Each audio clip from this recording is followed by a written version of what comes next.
उपाध्यक्ष की शक्तियों और अध्यक्ष या उपाध्यक्ष को हटाने के संकल्प के दौरान उनके पीठासीन न होने के नियम तय करते हैं। तो मतलब दोनों सदनों में निष्पक्षता और प्रक्रिया की निरंतरता बनी रहे, इसका पूरा ध्यान रखा गया है। बिल्कुल, और इन सबके कामकाज को संभालने के लिए एक सचिवालय भी तो होगा।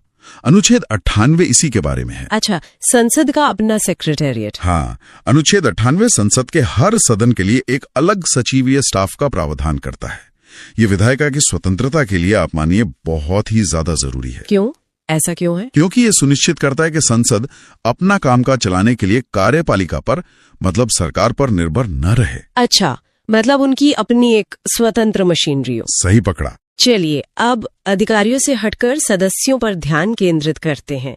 एक सदस्य के लिए सबसे पहली प्रक्रिया क्या होती है? मेरे ख्याल से अनुच्छेद 99 शपथ या प्रतिज्ञान के बारे में है। हाँ, अपना स्थान ग्रहण करने से पहले हर सदस्य को राष्ट्रपति या उनके द्वारा नियुक्त व्यक्ति के सामने संविधान के प्रति निष्ठा की शपथ लेनी होती है। ये एक अनिवार्य प्रक्रिया है। और शपथ के बाद सदन का कामकाज शुरू होता है, मतलब मतदान और गणपूर्ति, जिसे कोरम कहते हैं। अनुच्छेद 100 इसी से जुड़ा है। अनुच्छेद 103 बहुत महत्वपूर्ण बातें कहता है। पहला, कि सारे निर्णय उपस्थित और मतदान करने वाले सदस्यों के बहुमत से लिए जाएंगे। ठीक है। दूसरा, सदन में कोई पद खाली होने के बावजूद सदन को काम करने की शक्ति होगी। और तीसरा, जो बहुत जरूरी है, वो है कोरम। कोरम यानी बैठक के लिए सदस्यों की न्यूनतम संख्या। हाँ, सदन की बैठक के लिए गणपूर्ति कुल सदस्य संख्या का 10वां हिस्सा होगी। अगर कोरम पूरा नहीं है तो अध्यक्ष या सभापति का यह कर्तव्य है कि वे या तो सदन को स्थगित कर दें या बैठक को तब तक के लिए निलंबित कर दें जब तक गणपूर्ति ना हो जाए। लेकिन सदस्यों की सीटें खाली भी तो हो जाती हैं, या उन्हें अयोग्य भी ठहराया जा सकता है। अनुच्छेद 101 और 102 इसी के बारे में है। सही है। ये दोनों अनुच्छेद बहुत बहुत ज्यादा महत्वपूर्ण हैं। अनुच्छेद 101 उन आधारों को बताता है जिन पर किसी सदस्य का स्थान खाली हो सकता है। जैसे दोहरी सदस्यता, मतलब एक साथ दोनों सदनों का सदस्य होना, या फिर अयोग्यता, त्यागपत्र। और वो एक नियम भी है कि अगर कोई सदस्य बिना बताए बहुत दिनों तक अनुपस्थित रहे तो। हाँ, बिना अनुमति के 60 दिनों तक सदन की बैठकों से अनुपस्थित रहना, इस आधार पर भी सीट खाली हो सकती है। और अनुच्छेद 102 वो अयोग्यताओं की बात करता है। हाँ, अनुच्छेद 102 उन अयोग्यताओं का वर्णन करता है जिनके आधार पर किसी भी व्यक्ति को संसद सदस्य चुने जाने या बने रहने से रोका जा सकता है, जैसे लाभ का पद धारण करना, विकृत चित्त होना, दिवालिया होना या भारत का नागरिक न रहना। यहाँ से बात और भी दिलचस्प हो जाती है। सदस्यों और सदनों के पास क्या शक्तियां और विशेषाधिकार होते हैं? अनुच्छेद 105 इसी पर रोशनी डालता है। अनुच्छेद 105 संसदीय विशेषाधिकारों की नींव है। ये सदस्यों को संसद में कही गई किसी भी बात या दिए गए किसी भी वोट के संबंध में किसी भी अदालत में किसी भी कार्रवाई से स्वतंत्रता देता है। मतलब पूरी तरह से इम्यूनिटी? हाँ, पूरी तरह से। इसका उद्देश्य ये सुनिश्चित करना है कि सदस्य बिना किसी डर या पक्षपात के अपने विचार व्यक्त कर सकें, जो एक स्वस्थ लोकतंत्र के लिए अनिवार्य है। और इन शक्तियों का सबसे बड़ा उपयोग तो कानून बनाना है। तो एक विधेयक कानून कैसे बनता है? शुरुआत अनुच्छेद 107 से करते हैं, जो विधेयकों के पूरा स्थापन और पारित किए जाने से संबंधित है। अनुच्छेद 107 जो है वो सामान्य विधेयकों के लिए प्रक्रिया निर्धारित करता है। कोई भी विधेयक, मतलब धन विधेयक को छोड़कर किसी भी सदन में शुरू हो सकता है। और कानून बनने के लिए उसे दोनों सदनों द्वारा पारित किया जाना जरूरी है। पर क्या होता है जब दोनों सदनों में किसी विधेयक पर सहमति न बने? मैंने संयुक्त बैठक या जॉइंट सिटिंग के बारे में सुना है। क्या ये अनुच्छेद 108 है? हाँ, अनुच्छेद 108 गतिरोध को यानी डेडलॉक को हल करने का एक तंत्र प्रदान करता है। ये कब होता है? मान लीजिए कोई विधेयक एक सदन ने पास कर दिया और दूसरा सदन उसे अस्वीकार कर दे या संशोधनों पर असहमति हो जाए, तो राष्ट्रपति दोनों सदनों की संयुक्त बैठक बुला सकते हैं। और वहां फैसला कैसे होता है? संयुक्त बैठक में निर्णय उपस्थित और मतदान करने वाले सदस्यों के बहुमत से लिया जाता है। लेकिन कुछ विधेयक तो खास होते हैं, जैसे धन विधेयक।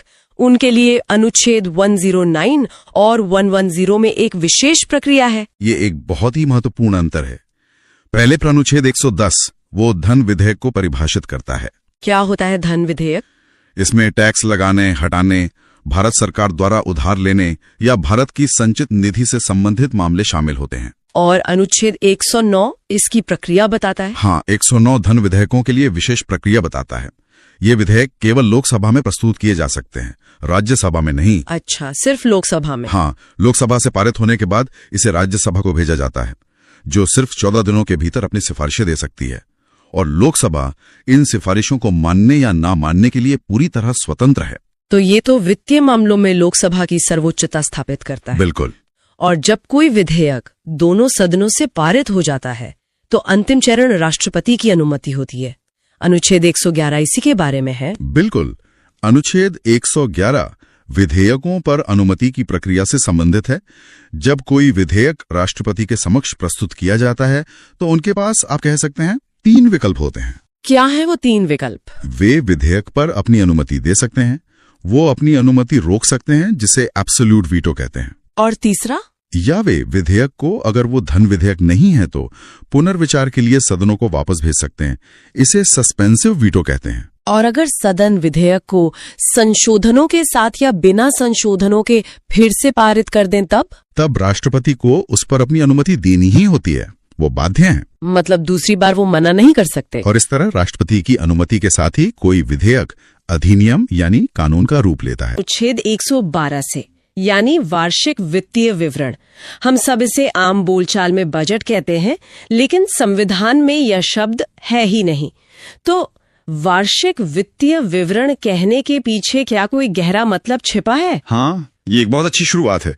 देखिए, बजट शब्द का न होना वो महज एक तकनीकी बात नहीं है, यह एक दर्शन को दिखाता है। अच्छा। विवरण शब्द सरकार पर एक जिम्मेदारी डालता है कि वह सिर्फ आंकड़े पेश न करे, बल्कि देश को अपनी वित्तीय सेहत का, आप कह सकती हैं, पूरा और सच्चा लेखा जोखा दे।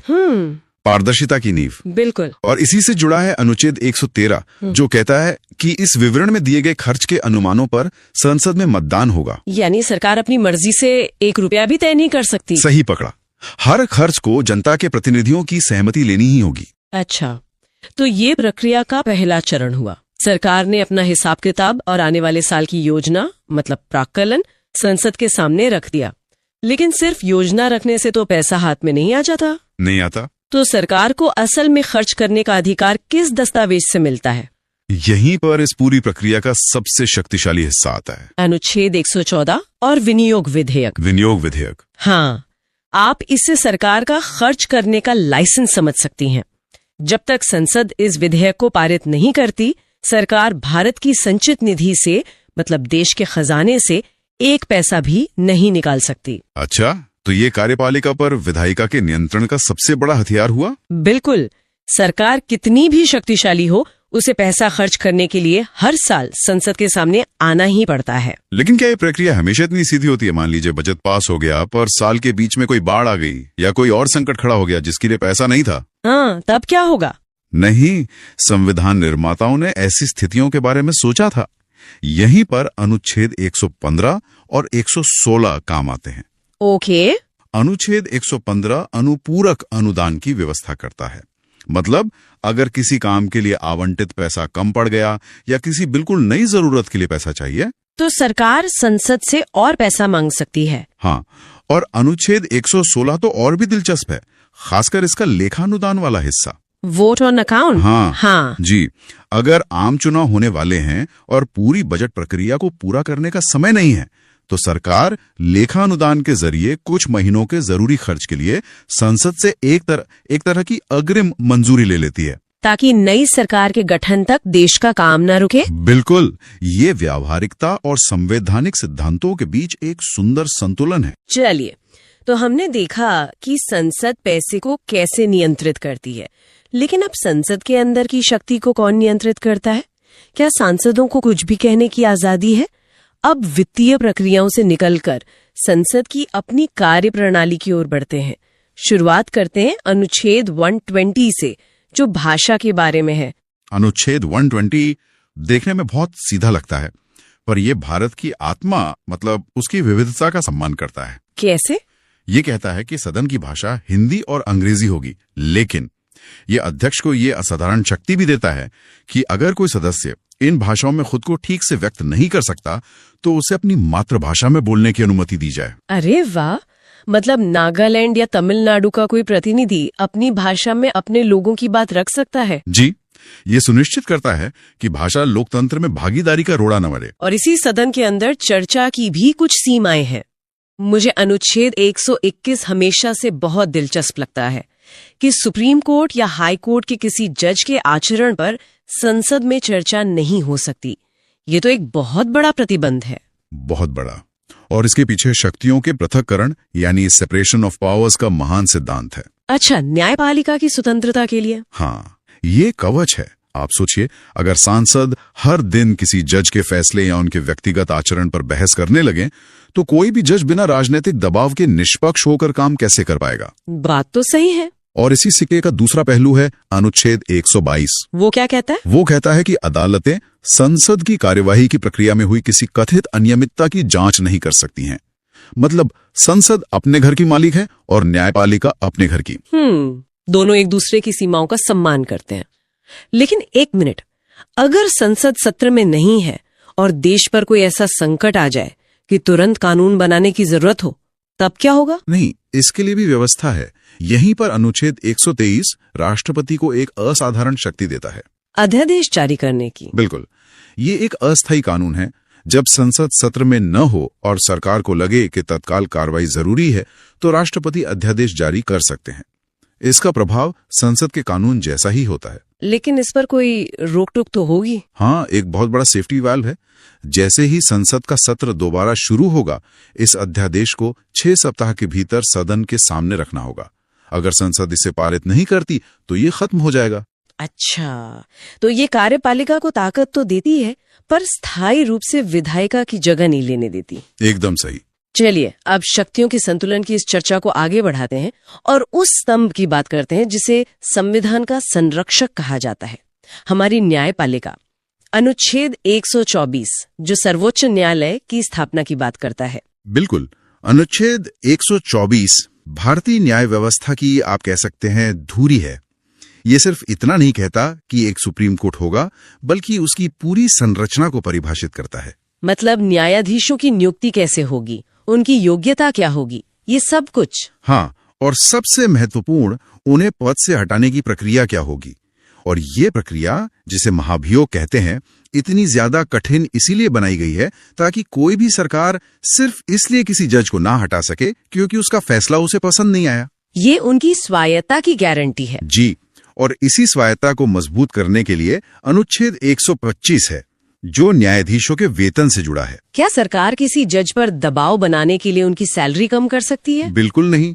अनुच्छेद 125 यह साफ करता है कि न्यायाधीशों के वेतन और भत्ते उनके कार्यकाल के दौरान कम नहीं किए जा सकते, ताकि वे बिना किसी डर या लालच के फैसले सुना सकें। हाँ, ये वित्तीय स्वतंत्रता सुनिश्चित करता है। और अगर कभी मुख्य न्यायाधीश का पद खाली हो जाए या कोर्ट में जजों की संख्या काम के बोझ के हिसाब से कम पड़ जाए तो उसके लिए भी समाधान है। अनुच्छेद 126 कार्यकारी मुख्य न्यायाधीश की नियुक्ति की अनुमति देता है और अनुच्छेद 127 तदर्थ न्यायाधीश या एडहॉक जजेस की बात करता है। एडहॉक जजेस? हाँ, अगर सुप्रीम कोर्ट में कोरम पूरा करने के लिए जजों की कमी है तो भारत के मुख्य न्यायाधीश राष्ट्रपति की सहमति से किसी हाई कोर्ट के योग्य जज को अस्थायी रूप से सुप्रीम कोर्ट में काम करने के लिए बुला सकते हैं, ताकि न्याय का प्रवाह रुके नहीं। बिल्कुल।